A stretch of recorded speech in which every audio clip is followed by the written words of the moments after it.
अस्सलाम वालेकुम नाजरीन, वेलकम टू द शो बात कारोबार की। मैं हूं आपकी मेज़बान नताशा हसीब। नाजरीन, मार्केट के सेंटिमेंट्स आज के दिन फ्लैट नोट पे दिखाई दिए, यानी कि कल के दिन एक पॉजिटिविटी प्रिवेल हुई, आज के दिन ये एक करेक्शन या फिर हम कह सकते हैं कि पोजीशंस जो है वो ऑफलोड करते हुए दिखाई दिए। हाउएवर फ्लैट नोट विटनेस्ड और मार्केट के अंदर काफ़ी हद तक जो है वो एक ऐसी चेंज देखी जा रही है जिसकी वजह से काफ़ी हद तक बुल रन की एक्सपेक्टेशंस मौजूद हैं। हम ये भी कह सकते हैं कि मार्केट के अंदर फर्दर फ्रेश बाइंग भी आते हुए दिखाई देगी। अभी दो ट्रेडिंग सेशंस रह चुके हैं, Thursday and Friday. Let's see कि मार्केट किस नंबर्स की तरफ जाती है, लेकिन ओवरऑल फाइनली एक अच्छी चेंज, एक अच्छा कंट्रास्ट 42,000 का level, strong level, support level दिखाई दे रहा है, जिससे आगे काफ़ी चांसेस जो है वो वॉल्यूम्स के हवाले से देखे जा रहे हैं। फर्स्ट सेगमेंट देखते हैं, प्रोग्राम को आगे बढ़ाते हैं।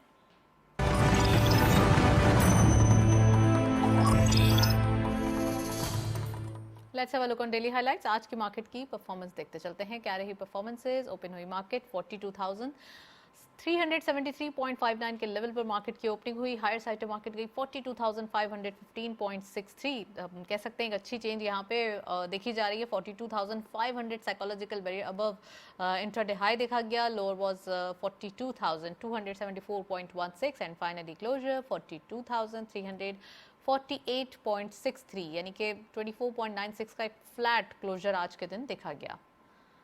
टर्नओवर में करंटली 120.19 मिलियन शेयर्स ट्रेड किए गए। कल के मुकाबले में डिक्लाइन है 18.9 का। Value is dry 4.65 billion rupees. Daily basis पे 5 बिलियन रुपीस का रेडी मार्केट में काम होता हुआ दिखाई दे रहा था। आज के दिन हम कह सकते हैं कि आज काफ़ी अरसे बाद 4 बिलियन रुपीस का जो है वो काम हुआ है। नेक्स्टली वॉल्यूम लीडर्स में only one scripping in red territory. WTL list को लीड कर रहे हैं 0.01 के डिक्लाइन के साथ। 1.36 पे closer. 8.47 million shares traded. NCPL second squad पे 1.05 का इजाफा देखा गया। 15.15 पे क्लोजर रहा। 6.67 मिलियन शेयर्स ट्रेड किए गए। एंड लास्टली DFML 1 का गेन 12.98 पे क्लोजर। 5.83 का कारोबार रहा। अगेन एक पेनी स्टॉक 30 स्क्रिप्ट्स में काम होता हुआ मार्केट के अंदर दिखाई दिया। नेक्स्ट सेगमेंट की तरफ चलते हैं।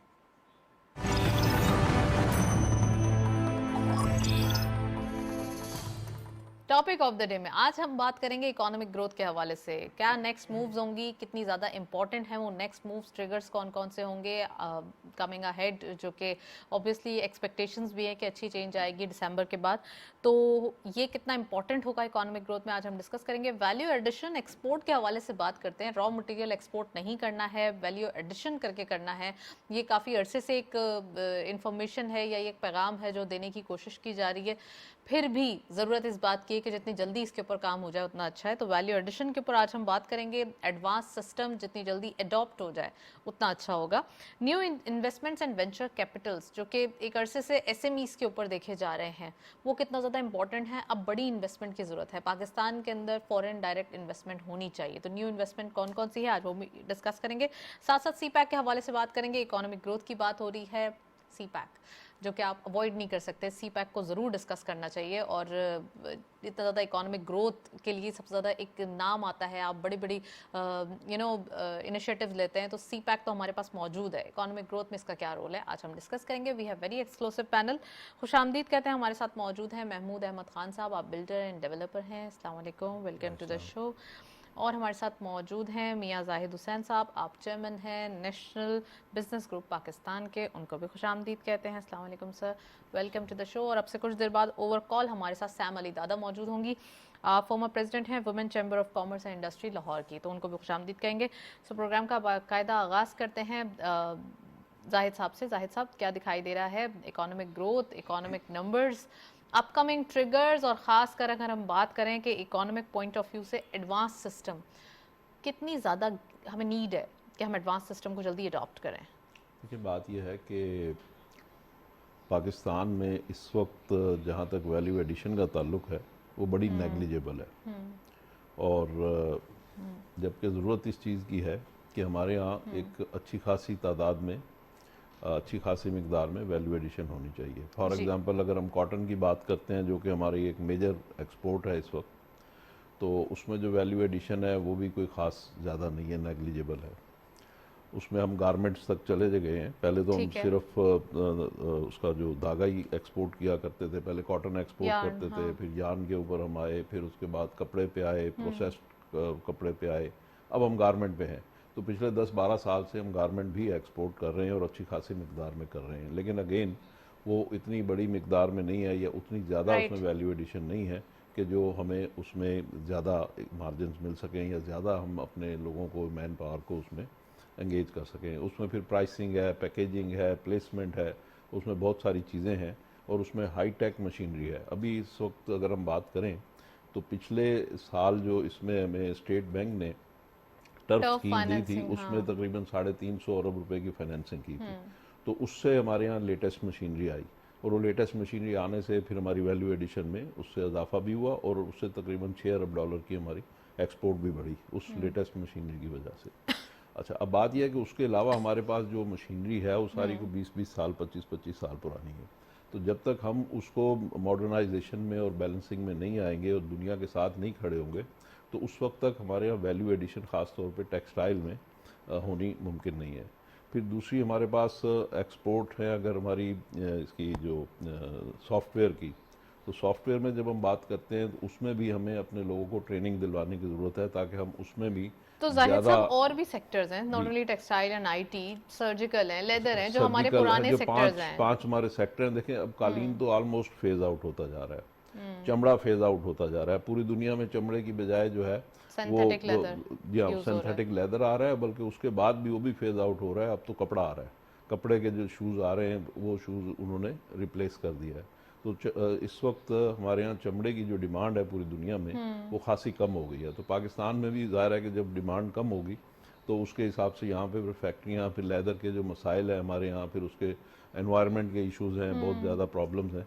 तो इस वजह से अब दुनिया जो है वो उस पर शिफ्ट हो रही है। तो हमें भी उसमें शिफ्ट होना चाहिए और इमीडिएटली हमें उसके ऊपर जो नई टेक्नोलॉजी आ रही है या जो नया ट्रेंड आ रहा है तो उसके ऊपर हमें जंप ऑन करना चाहिए।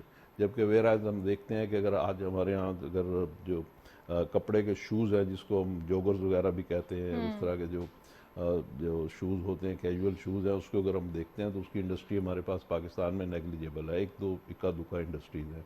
जबकि हमें जब इजीली तेज़ी से उसके ऊपर स्विच करना चाहिए ताकि वैल्यू एडिशन में हम अपना रोल अदा चलिए कर सकें फर्दर और अपना डिटेल शेयर। इसके ऊपर बात करेंगे, लेकिन मैं इंट्रोडक्टरी कमेंट महमूद साहब आपसे एक लेती सेकंड, हूँ। एक चीज़ और दूसरी चीज़ है फ्रूट्स, फल और जी। फ्रूट और उसके जूस। राइट। और इसी तरीके से दूध के आइटम अगर हम बनाते हैं तो उसमें चीज़ और इस टाइप की चीज़ें जो हैं जो highly There are a lot value of added चीज़ें things, हैं, आप तो उसके सही ऊपर पॉइंट हमें आउट कर जाना रहे हैं। चाहिए। महमूद साहब, इंट्रोडक्टरी कमेंट, सी पैक कितना इम्पोर्टेंट है? अगर इकोनॉमिक ग्रोथ की बात करें तो ऐसा हो नहीं सकता कि हम सी पैक को मिस करें। कितना इम्पोर्टेंट है इकोनॉमिक ग्रोथ को बढ़ाने के लिए सी पैक? देखिए, पाकिस्तान के लिए सबसे ज़्यादा अहम बात यह है कि सी पैक पे इम्प्लीमेंटेशन शुरू हो जाना चाहिए। चाइनीज़ गवर्नमेंट तक का जहाँ तक सवाल है तो चाइनीज़ ने अपना रोल अदा कर दिया और ये बहुत खुशाइन बात है कि वहाँ एयरपोर्ट गवादर के अंदर अभी 4300 एकड़ पे बन रहा है और बड़ी तेज़ी के साथ बन रहा है, बन नहीं रहा है बल्कि बड़ी तेज़ी। अभी मैं पिछले हफ्ते भी एक हफ्ता गवादर में था, मैंने ख़ुद भी देखा, वहाँ कैंटस एरिया भी बन रहा है। और सी पैक के लिए जो चीज़ असल है अभी तक वो उसका इम्प्लीमेंटेशन है। हमारी बदकिस्मती ये है कि पिछले 3-4-5 साल से उसमें इम्प्लीमेंटेशन नहीं हुआ। शहबाज शरीफ साहब अभी ख़ुद भी चाइना तशरीफ़ ले गए थे और बहुत सारी ऐसी गुफ्तगू हुई जिससे यानी सी पैक को बढ़ाया जाए, लेकिन सिवाय इसके कि आपने गवादर हो या पाकिस्तान का कोई भी हिस्सा हो, उस सी पैक की इम्प्लीमेंटेशन क्यों नहीं हो रही? कहाँ ब्यूरोक्रेसी हमारे लिए प्रॉब्लम पैदा कर रही है? कहीं ना कहीं प्रॉब्लम ज़रूर पैदा हो रही है। जब भी आप चाइनीज़ से बात करते हैं तो वो कहते हैं हम तो हर चीज़ के लिए रेडी हैं। अभी शायद ये भी लग रहा है कि कुछ रिबेट दिया जा रहा है चाइनीज़ गवर्नमेंट, वो चाइनीज़ जो वहाँ पे हैं उनको इंडस्ट्रीज़ के लिए दिया जा रहा है। तो अगर वो भी एक खुशाइन बात है कि कुछ लोगों को तो रिबेट दिया जाएगा, लेकिन उसमें जो हमारे पाकिस्तान के अपने इंडस्ट्रिस्ट हैं वो ये कहते हैं कि पाकिस्तानियों को भी देना चाहिए। तो सी पैक की जो अहमियत है उससे कोई इनकार नहीं कर सकता। और आने वाले वक्त में 2023 तक, जो मार्च के बाद वो कहते हैं पहली फ़्लाइट आएगी, तो इसके बाद हमें उम्मीद है कि शायद सी पैक पे कोई पेशरफ्त हो सके। अभी तक पेशरफ्त होती नज़र नहीं आ रही। अच्छा, अभी कहा शहबाज जा साहब रहा है फेज 2 इसका सेकंड फेज स्टार्ट हो चुका है, फर्स्ट फेज ऑलमोस्ट कंप्लीट हो चुका है और उसके अंदर बहुत फर्स्ट फेज सारे में अभी 2 साल बाकी हैं। इंफ्रास्ट्रक्चर। फर्स्ट फेज में Almost, you can say first that phase में कि- 2 साल बाकी हैं। ठीक है, चाइनीज़ ने अपना पार्ट प्ले कर दिया, हमारी तरफ से जो हमने करना था इट्स वो आवर कर दिया। टर्न कि हाँ, हमें अब अपनी टर्न प्ले हमें अपनी टर्न से होना चाहिए। अब जो रोड्स, नए रोड्स बनाए जा रहे हैं ना चाइनी सी पैक के तहत, उससे भी जो है ना मुल्क के अंदर इकनॉमिक एक्टिविटीज़ होगी और हमारी ग्रोथ बढ़ेगी, हमारी जो है ना ग्रोथ बढ़ेगी, लेबर्स को स्टील को, सीमेंट को, इन सब चीज़ों की हमें वहाँ ज़रूरत पड़ेगी, इससे हमारी ग्रोथ बढ़ेगी। लेकिन मैं फिर यही कहूँगा कि सी पैक का पाकिस्तान की शहरत ज़रूर है, लेकिन हमने शायद पाकिस्तानियों ने या गवर्नमेंट ऑफ पाकिस्तान ने उसकी अहमियत को अभी तक नहीं लेकिन दी। पहले डिले जो आया सो आया, अब तो इस पे काम हो अब रहा तो है। काम हो प्राइम रहा है, मिनिस्टर साहब इम्प्लीमेंट, टूर प्राइम वो मिनिस्टर तो साहब कर रहे गए, हैं। गवादर भी प्राइम मिनिस्टर साहब 2 दफ़ा गए, चाइनीज़ से भी होकर आए, लेकिन चाइनीज़ की तरफ से जो कुछ कहा गया उस पर शायद यहाँ अमल नहीं हो रहा है। तो उसके लिए ज़रूरी है कि हुकूमत पाकिस्तान को चाहिए कि वो चाइनीज़ की जो टर्म्स कंडीशन है उसको पूरा करें और इसको आगे लेके चलें। और अगर गवादर की डेवलपमेंट का खासकर काम हो सी पैक के हवाले हाँ, से। सी पैक का सिर्फ इतना काम हो रहा है कि एयरपोर्ट बन रहा है और गवादर की कोई डेवलपमेंट नहीं हो रही, कोई रोड नहीं बन रहा, किसी चीज़ में कुछ भी नहीं हो रहा। अच्छा, ऑयल प्राइम रिफाइनरी मिनिस्टर का साहब हमने आते सुना। हैं, प्राइम मिनिस्टर साहब का विजिट होता है गवादर में या कहीं भी, जी। आप सी पैक के पॉइंट ऑफ व्यू से बात जी, करें, जी, जी। क्या लोगों का जो है वो रुझान होता है? मतलब क्या उनके आने से कामों में तेजी आ जाती है? उनके आने से काम कैसा में welcoming पिछली होता बार जब वो सितंबर में आए थे, 1 महीने में 2 विजिट किए। एहसन इकबाल साहब भी साथ थे। उन्होंने चाइनीज़ से भी बड़ी मीटिंग की, मैं उसका विटनेस हूँ। और उन्होंने पूछा कि कहाँ कहाँ हर्डल्स हैं।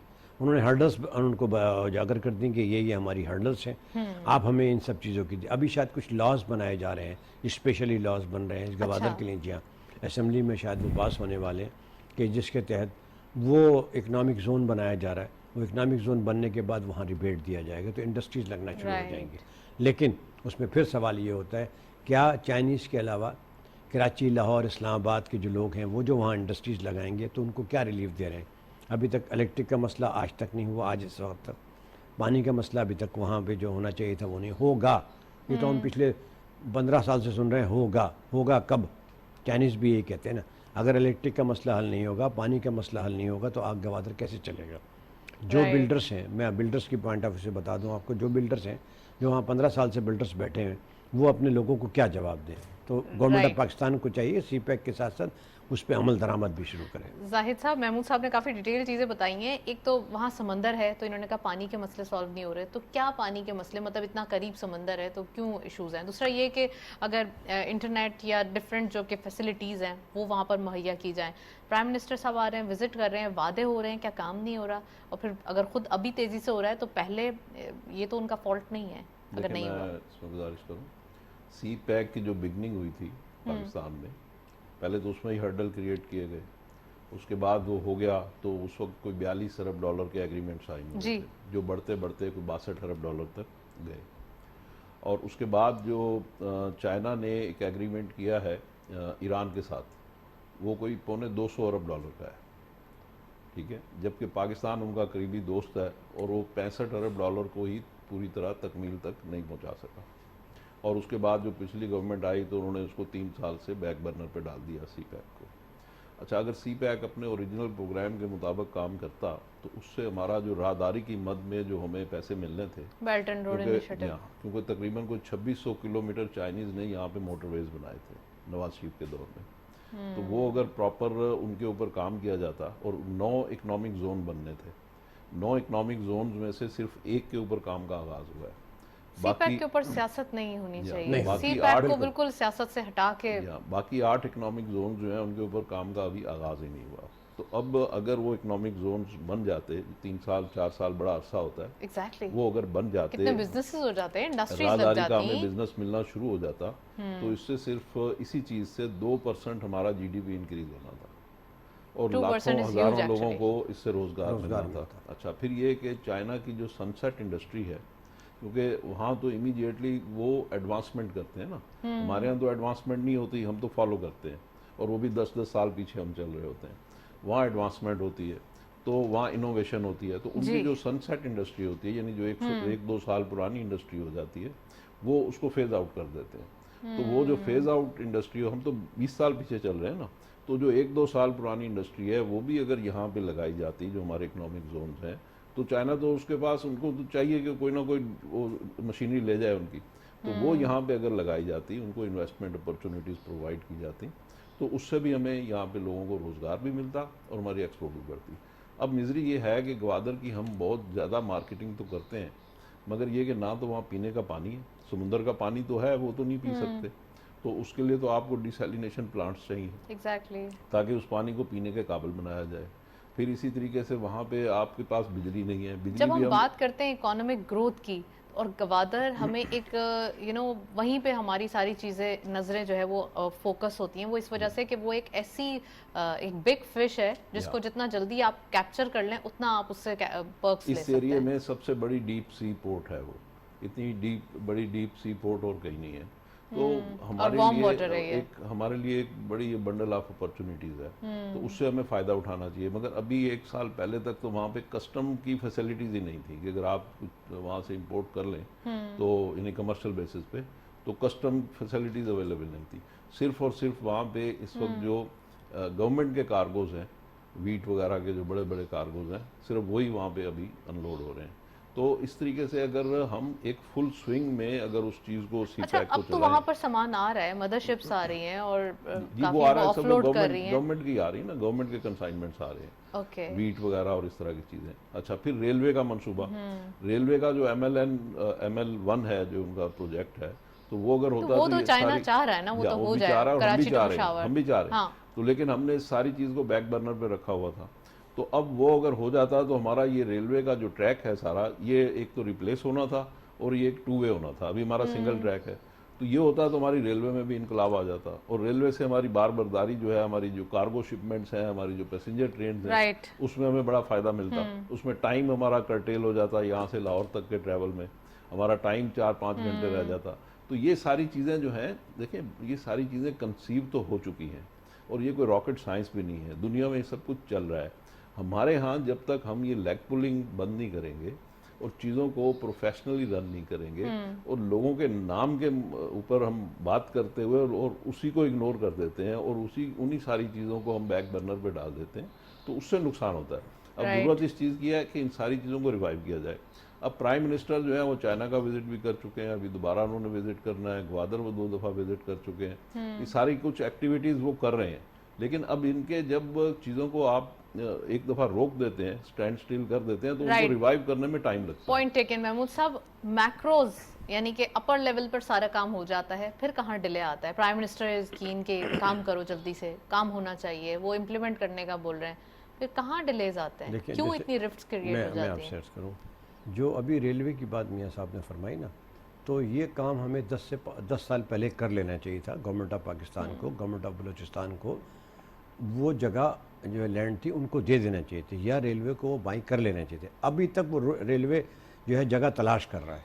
जिस जगह पे वो हाथ लगाते हैं वो ऑलरेडी बिकी हुई होती है, जिस जगह पे हाथ लगाते हैं वो ऑलरेडी बिकी हुई है, लोगों ने खरीदी, और वो वहाँ नहीं बन सकता। अभी तक पिछले हफ्ते तक की ये बात है कि वो जगह तलाश की जा रही है कि कहाँ पर हो, कि कहाँ पर से हम रेलवे की लाइन शुरू करें। ML1 जी, कहाँ से शुरू करें? अभी तक ऑन ग्राउंड अभी तक कुछ भी नहीं हुआ है उसका।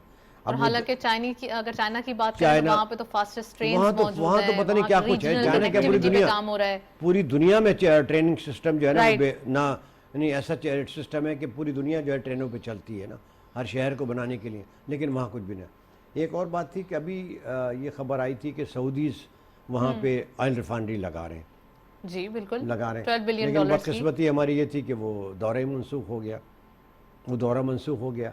अब अगर वहाँ पे वो ऑयल रिफाइनरी लग जाए, कोई तो एक बड़ा काम वहाँ पे हो जाए ना, कोई एक बड़ा काम हो जाएगा, तो फिर Right. ईरान भी हमारे साथ शरीक है इसके अंदर ना, अफगानिस्तान भी हमारे साथ इसमें जो है ना। Right. जहाज़ अभी तक वहाँ पे जो है ना, जहाज़ हफ्ते में एक भी जहाज़ नहीं आ रहा, इस वक्त तक एक भी जहाज़ नहीं आ रहा जो आना चाहिए। हमें एक्टिविटी चाहिए वहाँ पे, Activity, डेली वहाँ- बेसिस पे कुछ जी, ना जी, कुछ जी। हो। महमूद साहब, यहाँ मैं आपको पॉज करूंगी, सैम अली दादा ने हमें ज्वाइन किया है, वी हैव हियर।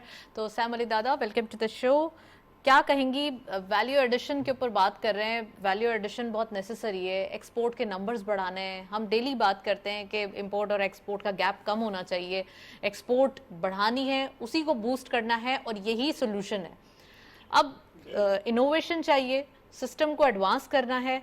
कैसे मुमकिन होगा जब थोड़े छोटे छोटे से ये हर्डल्स क्रिएट हो जाएंगे, जैसे सी पैक के अंदर ही आप ये कुछ डिलेज देख रहे हैं? जी, बहुत शुक्रिया नताशा, अस्सलाम वालेकुम, एंड सारे पैनलिस्ट को भी मेरा सलाम।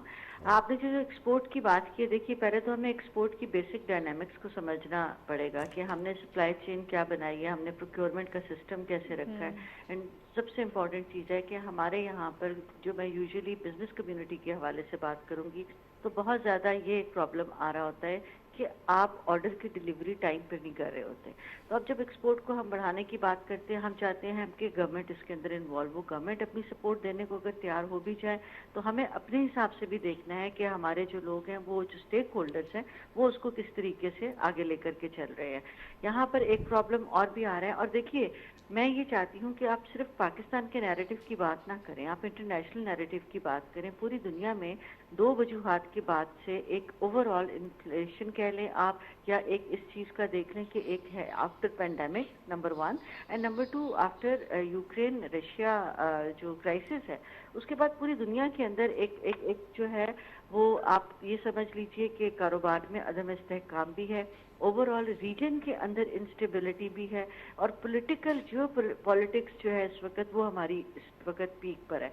तो इन तमाम इकदाम को मद्देनजर रखते हुए मेरे ख्याल में तमाम स्टेक होल्डर्स को एक पेज पर होना पड़ेगा, चाहे उसके अंदर वो गवर्नमेंट सेक्टर है, चाहे उसके अंदर वो बिजनेस कम्युनिटी है, और चाहे उसके अंदर इंटरनेशनल अफेयर्स है। तो ये चीजें हैं जिनको Sam I am interrupting you here. यहाँ पर बिजनेस कम्युनिटी तो अपना बेस्ट हमेशा से प्ले कर रही है, वो टैक्सेस भी फुलफिल कर रही है, वो सारी चीजें जिस तरीके से भी उनको गैस नहीं दी जा रही, दे आर एडजस्टिंग। बहुत सारे उनके साथ प्रॉब्लम्स हैं, मगर फिर भी किसी ना किसी तरीके से वो कमा के दे रहे हैं, प्रॉफिट कर रहे हैं। उसके बावजूद अगर एक पेज पे आना है तो किस तरीके का एक पेज चाहिए? क्योंकि ऑलरेडी प्राइम मिनिस्टर साहब जब ऑपोजिशन लीडर थे उस वक्त भी पॉलिटिकल पार्टीज को ऑफर करते रहे थे कि यहाँ पर एक जो है वो चार्टर ऑफ इकोनॉमी होना चाहिए, business community is ready to sign any MOU के किसी भी किस्म का एग्रीमेंट हो, उस पे पॉलिटिक्स के थ्रू जो है वो बिजनेसेस डिस्टर्ब ना हो। क्या कहेंगे? आपकी बात बिल्कुल 100% दुरुस्त है। मैं आपको सेकंड करती हूँ, और हमारी पहले भी इस पे बात हुई थी कि चार्टर ऑफ इकोनॉमी जो है वो इसलिए ज़रूरी है। और देखिए, आप बिजनेस कम्युनिटी को कॉन्फिडेंस में लिए बगैर बजट को बनाना, या उनकी पोजीशन या उनकी रिकमेंडेशंस को सुने बगैर प्राइसेस को जो है उसका वो उसमें इंक्रीज करना, ये एक अच्छी रवायत नहीं पड़ रही इसके अंदर। मैं ये समझती हूँ कि बिजनेस कम्युनिटी को जब तक आप उनकी रिकमेंडेशंस को नहीं लेंगे, मैं एक छोटी सी एग्जांपल देती हूँ कि जब प्राइम मिनिस्टर इमरान खान थे तो उस वक्त जब 17% उन्होंने इजाफा किया फार्मास्यूटिकल के अंदर, तो पूरी बिजनेस कम्युनिटी एक पेज पे थी, और फिर उन्होंने इस बात को एड्रेस भी किया कि इसको जो है इसको ख़त्म किया जाए, क्योंकि ये एक चीज़ जो है तो बिजनेस कम्युनिटी का एक अपना रोल है। और इसमें कोई शक नहीं कि यही वो लोग हैं कि जिनकी वजह से पूरी दुनिया में पाकिस्तान का तासुर जो है वो ना सिर्फ एक पॉजिटिव साइड पे जा रहा है, बल्कि वो उसमें ज़र मुबादला कमाने में भी आपकी हेल्प कर रहे हैं। तो आप उनकी रिकमेंडेशंस क्यों नहीं सुनते? उनसे पूछे बगैर आप किस तरह बजट बनाते हैं? उनसे इन्फ्लेशन है या किसी चीज को आपने बढ़ाना है? बिजनेस कम्युनिटी का रोल जो है वो हुकूमत को अब तैयार करना पड़ेगा। Right Sam, point taken. Well, thank you so much. आप हमारे साथ मौजूद थी। हमारे साथ महमूद साहब भी हैं, मियां जाहिद साहब भी हैं। जाहिद साहब, थोड़ा सा गुफ्तगू अलग टॉपिक की तरफ चले गई थी। क्या समझते हैं आप, कितना इम्पोर्टेंट है बिजनेस कम्युनिटी को और एक पॉलिटिकल इंस्टेबिलिटी इम्पैक्ट ना करे, कितना इम्पोर्टेंट है इसको जो है वो कटेल करना? देखिए, इसका तो बहुत बड़ा रोल है, जो पॉलिटिकल इंस्टेबिलिटी है और जो चार्टर ऑफ इकोनॉमी की बात हो रही थी। देखिए, चार्टर ऑफ इकोनॉमी है क्या? अभी थोड़े दिन पहले हमारे एक लीडर कह रहे थे कि चार्टर ऑफ इकोनॉमी की बात करना बेवकूफ़ी है, कि हर गवर्नमेंट जो भी आती है, सियासी पार्टी का एक अपना प्रोग्राम, अपना मंशूर होता है, तो वो उस पर अमल दरामद करते हैं, इकोनॉमिक एजेंडा होता है। तो ज़ाहिर है कि अगर मैं विन इलेक्शन करके आया हूँ तो मेरा एक इकोनॉमिक एजेंडा है, और अगर महमूद खान साहब की पार्टी हार गई है तो उनका इकोनॉमिक एजेंडा मैं क्यों अडॉप्ट करूंगा, तो मैं क्यों चार्टर ऑफ इकोनॉमी करूंगा? ये उनका आर्गूमेंट था, जो कि बिल्कुल गलत है। बात यह है कि चार्टर ऑफ इकोनॉमी का मतलब क्या है? चार्टर ऑफ इकोनॉमी का मतलब यह है कि हम 900 अरब रुपए साल का लॉस कर रहे हैं कुछ गवर्नमेंट के इदारों में। अब अगर गवर्नमेंट ऑफ द डे उनको प्राइवेटाइज करने जाती है तो जो अपोजिशन ऑफ द डे है उसकी मुखालफत करती है, वो उसको प्राइवेटाइज नहीं करने देते। उसके नतीजे में 900 अरब रुपए साल का हम नुकसान कर रहे हैं। 900 अरब रुपए साल का मतलब है 4 अरब डॉलर साल का, ठीक है। 600 अरब रुपए हम बिजली और उसमें लॉस कर रहे हैं, जो कि तकरीबन 2 अरब डॉलर या 3 अरब डॉलर बनता है, वो हम लॉस कर रहे हैं। उसमें हम जो भी रिफॉर्म्स हैं हम नहीं कर सकते, इसलिए कि अपोजिशन वो करने नहीं देती, वो उसके लिए पब्लिक में खड़ी हो जाती है। तो इसके लिए चार्टर ऑफ इकोनॉमी करनी है कि तकरीबन 20 अरब डॉलर साल के हम लॉस करते हैं। वो 20 अरब डॉलर देता कौन है? वो पब्लिक ही देती है ना, उसकी जेब से ही टैक्सेस की शक्ल में आते हैं ना, तो उसका ही लॉस हो रहा है। तो इसीलिए चार्टर ऑफ इकोनॉमी करने की जरूरत है कि ताकि इन चीज़ों को हम सारे बैठ के उन चीज़ों को रिजॉल्व कर लें। अब आ जाइए एक्सपोर्ट के ऊपर। एक्सपोर्ट का मसला ये है कि बिजनेसमैन को जब तक आप गैस नहीं देंगे, बिजली नहीं देंगे, और कॉम्पिटिटिव प्राइसेस पे नहीं देंगे, उनको रिसर्च और डेवलपमेंट के नाम के ऊपर जो स्टेट बैंक से उनको रिबेट मिलता है वो उनको नहीं देंगे, तो फिर वो काम कैसे करेंगे? तो बात यह है कि ये टूल्स हैं किसी भी कारोबार को एनहेंस करने के, इम्प्रूव करने के। तो ये चीज़ें गवर्नमेंट का काम है सपोर्ट करना।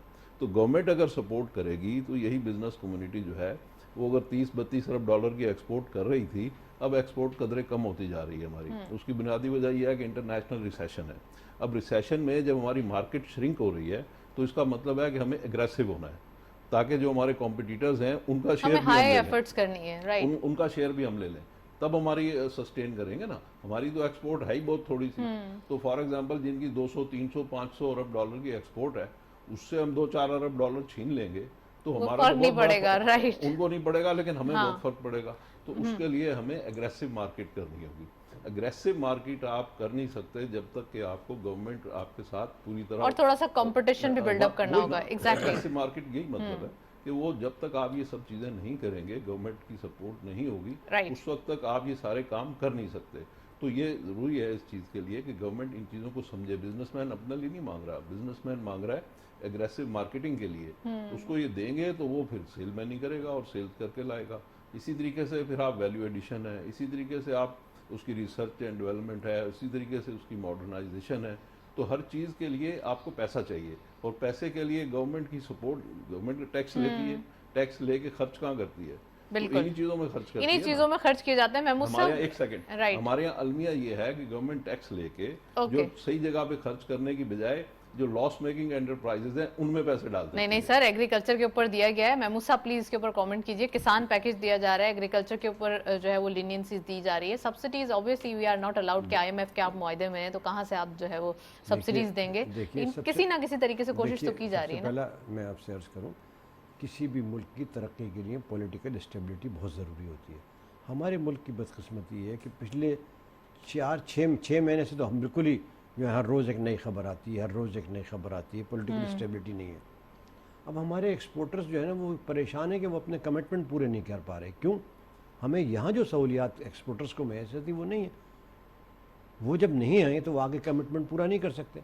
और रोज़ाना जब आप ऐसी खबरें देंगे, रोज़ाना एक नई खबर आती है कि मुल्क के अंदर फाइनेंशियल पोजीशन ये है। कभी कहते हैं, अभी तो हमारे जो मुफ्ता इस्माइल साहब और इसाक डार साहब ने एक आपस के अंदर जो गुफ्तगू की वो इंटरनेशनल चली गई कि जी आप जो है दोबारा डिफ़ॉल्ट पे जा रहे हैं, ये हो रहा है। जो बातें नहीं कर दोबारा डिफॉल्ट पे तो नहीं जा रहे सर, हो। कह तो मैडम कह तो दिया ना उन्होंने, लेकिन इससे मार्केट के अंदर एक जो बिजनेस कम्युनिटी है वो तो परेशान होती है। राइट। और या दूसरा ये इंटरनेट- कि जब आप पॉलिटिकल एक थोड़ा सा chaos हाँ, फैलाने की भी जी, कोशिश जी, करते वो हैं नहीं कि होना आप चाहिए। यहाँ पर जो है वो देखिए, वो धरना नहीं- होने वाला है हाँ, या प्रोटेस्ट होने हाँ, वाला है। वो भी एक सारी चीज़ें आप होना ये चाहिए कि पूरी दुनिया के अंदर ये होता है कि पॉलिटिकल। अभी इंग्लैंड के अंदर 5 प्राइम मिनिस्टर चेंज हुए, ठीक है, लेकिन हो गया, सब कुछ मुल्क चल रहा है उनका, वहाँ कोई नेगेटिव बातें नहीं होती। हमारे यहाँ अभी तक हम उसी जगह खड़े हुए, हम उसी जगह खड़े हैं। हर रोज़ एक सुबह एक नई खबर आती है।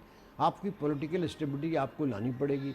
आप कहते हैं इन्वेस्टमेंट आए, इन्वेस्टमेंट कैसे आएगा? इन्वेस्टमेंट लाने वाले लोग जो है ना वो सोचते हैं कि हम यहाँ पे तो पता नहीं हम बात किससे करें, यहाँ पे इस मुल्क में हम किससे बात करें, कौन सा प्राइम मिनिस्टर है, कौन है, नहीं है, कौन है। लेकिन हमें सबसे पहले इकोनॉमिक ग्रोथ के लिए ज़रूरी है कि पॉलिटिकल स्टेबिलिटी लाएं, उस तरफ हमारा ध्यान। अभी बात अच्छा, हुई बयानबाजी नहीं होनी चाहिए। बयान- यू आर बयान- वेरी बयान- राइट। हाँ, ये एक थोड़ा अभी सा देखिए, रिफ्ट ये- क्रिएट हो जाता हाँ, है। ये जो बार बार अभी बात होती है ना कि हमें हर सूरत के अंदर तमाम लोगों को एक पेज पे आना चाहिए, देखिए वो इस पे एक पेज पे मुल्क के खातिर आ जाए।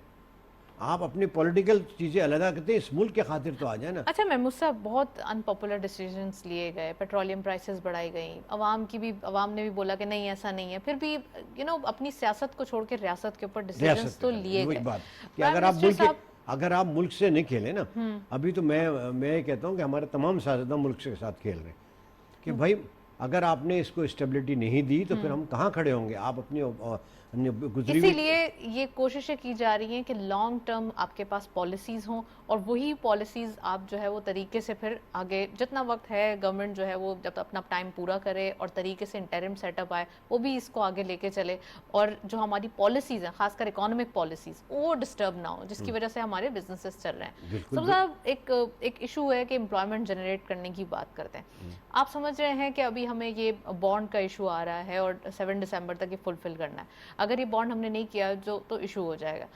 इसको ऑनर कर रहे हैं, फाइनेंस मिनिस्टर साहब का ये भी बयान आया, हम इसको ऑनर करेंगे, आगे सारे कमिटमेंट्स पूरे करेंगे। क्या समझते हैं आप, इस बीच अगर कोई ट्रिगर न्यूज़ आ जाती है, जैसे कि ऑब्वियसली हम गवादर की बात कर रहे थे, वो कितना ज़्यादा बूस्टअप करेगी इकोनॉमी को? देखिए, अगर अच्छी कोई खबर आएगी, अच्छी खबर भी तो आए ना कोई। आप गवादर की बात करते हैं, गवादर में कोई अच्छी खबर भी तो दीजिए। कोई सर आप तो रिफाइनरी की अब वो नहीं, रिफाइनरी इश्यूज हो गए यहाँ पर। इम्प्लीमेंटेशन नहीं हो रहा ना उसका। रेलवे की अभी तक कुछ भी नहीं हो रहा ना।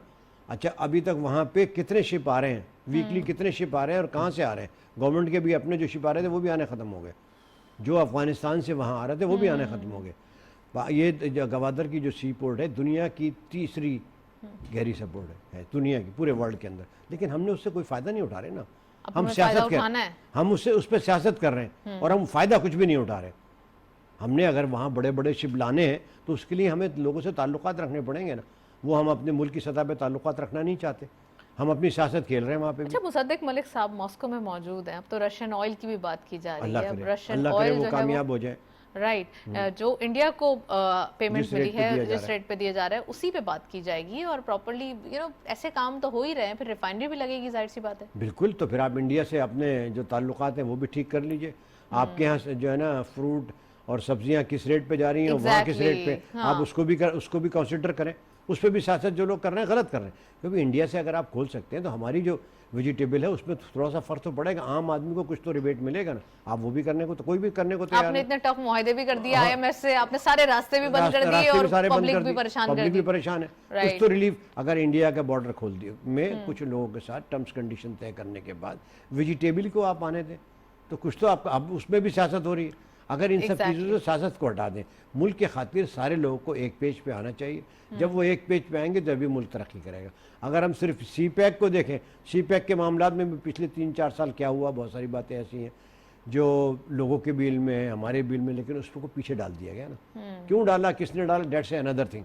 लेकिन अब तो कम से कम इस गवर्नमेंट को जो अभी ये गए हैं ना, शहबाज शरीफ साहब वहाँ गए ना, दूसरा दौरा है चाइना का इनके साथ, और शायद चाइनीज़ प्राइम मिनिस्टर भी अगले साल आ रहे हैं, उस प्रेसिडेंट, हाँ वो भी प्रेसिडेंट साहब जो है ना वो एयरपोर्ट का शायद इफ्तिताह करने के लिए आ रहे हैं। लेकिन उनकी तरफ से तो पेशरफ्त है ना, हमारी तरफ से क्या पेशरफ्त है? सर प्राइम मिनिस्टर साहब गए तो हैं, पेशरफ्त तो हो ही रही है ऑब्वियसली। जाहिद साहब प्लीज इसके ऊपर कमेंट कीजिए कि बड़ी अग्रेशन भी देखा जाता है, बिजनेस कम्युनिटी भी परेशान होती है जब कारोबार थोड़े से डल होते हैं। क्या समझ रहे हैं आप? मुश्किल वक्त तो आते हैं, फैमिलीज पे भी आते हैं, तो ये तो मुल्क है हमारा। अभी मेरी मुलाकात हुई है कोई आधा घंटा पहले इसहाक डार साहब से भी और गवर्नर स्टेट बैंक से। अच्छा, अभी आधा घंटा पहले तो उन्होंने ये फरमाया कि हम ये जो डॉलर बॉन्ड की जो पेमेंट है, जो 1 अरब डॉलर की जो हमने 5 तारीख को करनी थी, जिसको भी आपने 7 तारीख का जी, तो वो 2 दिन पहले 3 तारीख को उसकी वो पेमेंट कर रहे हैं।